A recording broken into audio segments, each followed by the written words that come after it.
Hey everybody, it's Mergle, and it turns out all those wild suggestions as to when 735 was coming out turned out to be true.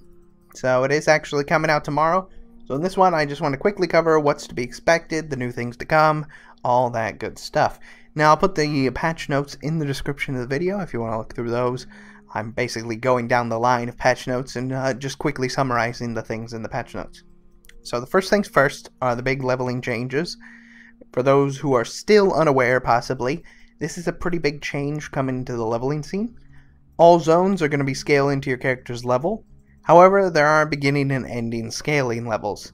You won't be seeing level 110 wolves in Elwyn Forest because it caps at Vanilla's final level, so they will scale all the way up to 60, and each zone has a starting level as well. So it's not like you can go to Eastern Plaguelands as a level 5. You still have to get to a base level before they start scaling with you, but once you've reached that, they will scale all the way to 60 as well. Also, experience needed level is being upped greatly from levels 1 to 60. It will take you 60% more experience than it currently does because they're increasing the amount that each level needs, and it's quite a substantial amount, right? 60% is quite a bit. On top of that, they're also increasing the HP of every monster by about 4 times what it currently is. Again, a very decent chunk of HP increase there. So a lot of changes coming to the leveling scene. This also includes the fact that you no longer have to pay for flying. This is actually kind of new information. Like, you don't have to pay for all the flyings. Once you pay for one flying, it basically unlocks all of the flyings for you, which is a hefty amount of gold. You know, that was a big gold sink, right? It cost good chunks, right? You were dumping probably 10,000 per character, more than that even. It's got to be probably in somewhere like the range of 15,000, but I don't know. It's dumping. Yeah, once you unlock the flying, it's pretty much unlocked everywhere. Big scenes. So on top of that, you can start at Outlands or Northrend. Like, both of those will scale all the way up to 80, and then like Mist of Pandaria and Cataclysm, both of those scale to 90. So if you hate specific zones, you can pretty much skip them entirely. You don't have to do them anymore. Interesting stuff. But I'm interested to see, eager to see how long it takes between 1 to 110 now with new changes. I really want to see what power leveling looks like at that, with all that. But it's interesting to see, right? Let's just see how it unfolds. Next big thing is Ulduar Time Walking. Ulduar was, I believe, the most loved raid of the Wrath of the Lich King expansion, because when you read forum posts and things from that time and just see people's opinions, it's not that ICC wasn't loved. You know, Icecrown Citadel was really fun. It's just Ulduar was fascinating more than anything because we got to see the creations of the Titans in just a really fun and different raid. It also opened up hard modes, which is what we basically know as the Mythic setting now. Encounters were more difficult than their normal counter, right? Like, if you just do your fight normally and then you set it to Heroic, obviously sometimes things change. And then if you set it further to Mythic, things change more. So that was basically what hard mode was. You could do things to the bosses to make them harder versions of themselves. Basically Mythic mode. So that was a very new thing at the time, and definitely added some challenges to a lot of the fights. Another large thing is the continuation of the story in Silithus. We're going to be seeing how the events for Battle for Azeroth unfold. Both factions are going to be at each other's throats, taking hold of a new zone as they want to harness the Azerite. Because the Azerite is basically a huge source of energy, alright? That's all it is. It's energy, it's the lifeblood of Azeroth pouring out and crystallizing. Not exactly a smart thing to be stealing, you know, the life of your planet, but I guess they gotta have a story for the expansion. It also unveils the reasons as to why our artifacts are coming to an end. So that storyline, very, you know, it's pretty quick, but it explains why our artifacts are dying. It's unfortunate. Gotta get rid of our weapons eventually, though. It had to happen. Another big update is legendary items are going to get a pretty big overhaul, right? We'll be able to purchase them from Arcanomancer Vridiel in Dalaran. Pretty big deal. It should have came a lot sooner, in my opinion, but I guess better late than never.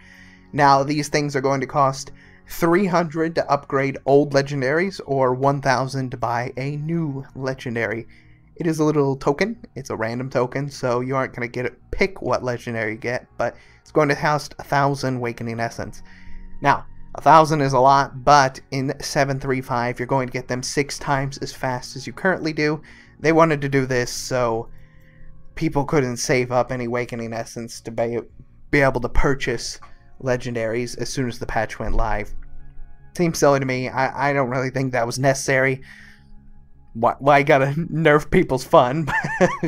I guess they didn't want somebody to be able to buy 3 legendaries on the day the patch went live or something. So, rest in peace. Mythic Plus also getting a pretty big nerf. Battle Res will work similar to how it does in raids, and that means you won't be able to stack Battle Res people for basically infinite Battle Resing. Bringing 2 would cover almost all your needs, since if one dies, say your Battle Reser, for example, dies, you can use the other person to Battle Res that guy. So after that, you really don't have any reason to, because they're 10-minute cooldown, right? It's a Battle Res, and then it's ticking every 10 minutes you'll get an additional Battle Res. So if the dungeon lasts 30 minutes, you will get 3 Battle Reses over the course of it. The first one at the 10-minute mark, you'll get second. I guess technically you'd get 4, right? Because you start with 1, and then every 10 minutes you generate a charge to be able to Battle Res again. So, there you go. And holiday dungeons are getting a pretty big change, right? You'll be able to do any dungeon at level 20. This is the way it sounds, right? From reading the patch notes. This is actually really nice if you want to farm rare stuff from the holiday dungeons. Like, coming up real soon, the big purple or pink rocket, you know, from Valentine event. Very, very rare drop. I've collected maybe 2,000 things and I have yet to get it, so it is quite rare. And very excited to get farming that on a lot of different characters, since I have a ton of characters. Not all of them are 110. A lot of them are, but not all of them. And Selfie Camera. Selfie Camera is getting a change that allows you to pick up more filters and obtain it easier if you're a newer player. So the older method was to obtain it from the garrison. You did missions, you got the filter, or you got the camera, blah blah blah blah.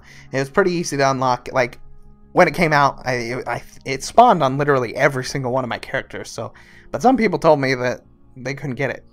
So in 6.1, when we got the massive content update from 6.1, which was like Twitter integration and Selfie Camera, I tried to make a joke about that when I was talking about the Selfie Camera, but some of you didn't catch that joke. But yeah, Blizzard devs told us we got a whole bunch of stuff, and then there you go, Selfie Camera. But it is getting a big change in 7.3.5. It's going to have more filters. Don't know how you obtain them yet. I'm going to guess they're like the jukebox from the garrison. I feel like they're going to be rare drops from the bosses. I tried to get some on the PTR. I went out and killed different bosses that I thought would drop it. I didn't get anything. So maybe there's a secret method to obtaining these.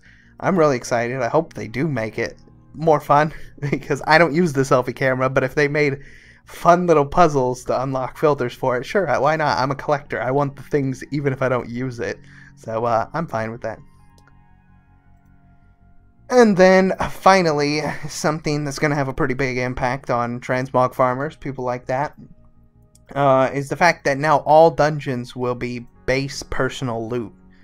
So if you're a Mog collector, that means you'll have to farm more dungeons in normal circumstances, since if it's personal loot, that means you won't get loot that isn't relevant to your spec and stuff like that. So like, I'm guessing, you know, a paladin that's in holy specialization is not going to get strength gear, you know, even though it's plate. So in a way, you can kind of get around this, I think. Like, if you're in a group, you can set the loot to free-for-all. I think you're still allowed to do that, so you'd have to group up with yourself and set loot to free-for-all, and then it should drop anything, but I'm not sure. I'm not sure, really. So, personal loot in dungeons, not sure how I feel about it. I like personal loot as it is, but at the same time, it sucks for dungeon running, right? When you're trying to do old solo content, you know? I don't know. Let me know how you think about that. Anyways, that's the main stuff. Disappointing to see no mention of allied races in the patch notes. Nothing. They didn't say anything about them. It's kind of disappointing, right?